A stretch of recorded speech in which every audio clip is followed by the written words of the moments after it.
Violent offences now make up 1/3 of all youth crimes in Wales. Almost half of teenagers have witnessed or experienced violence in the past year. Over 10,000 sexual offences were recorded in Wales in 2022 to 2023, a 36% increase in just 2 years. Nearly 1 in 3 women in Wales will experience domestic abuse in her lifetime. 1 in 5 Welsh teens have skipped school because they felt unsafe or afraid of violence. Youth violence and gender-based violence is a really big issue here in the UK and around the world. Our Voice, Our Journey hopes to step into the space of really exploring what some of the root causes of that are and how they can be addressed.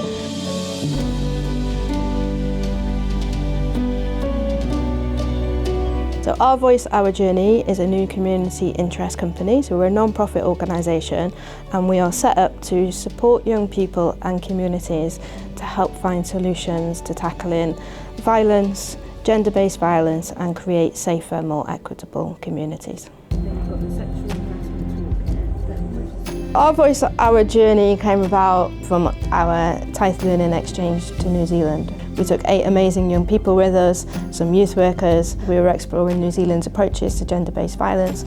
Before the TYFE exchange, I didn't know that gender-based violence was a problem, and after the exchange I sort of realised how much of a problem it was. My favourite part was learning about how much it happens and how much people are working to try and stop it. I really enjoyed getting to say my views on it, and there was no judgment.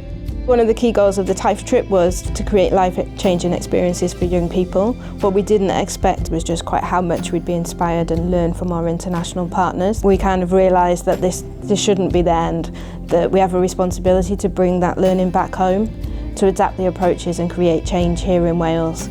It just seemed a bit of a no-brainer really, that to be able to set up Our Voice, Our Journey off the back of this work.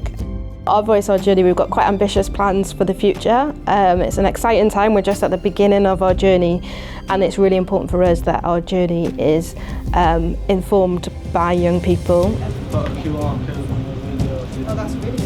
It's important for them that they have opportunities to have their voices heard and that we're providing young people with opportunities for kind of leadership, for changing and influencing policy, and I think during their time in New Zealand they really got a taste of that. I'm most excited to speak to other organisations and learn more about gender-based violence. For me, I'm excited to work closely with men and boys about how to stop the problem and make sure that it's not happening. So for any organisation thinking of planning a TYFE project, I'd say focus on your journey. What's the difference that you want this to make and what's the long-term legacy? So think beyond the exchange itself, think about the lasting impact that you can make. We never imagined that we'd be launching Our Voice, Our Journey, but that's what TYFE and Our Journey enabled us to do.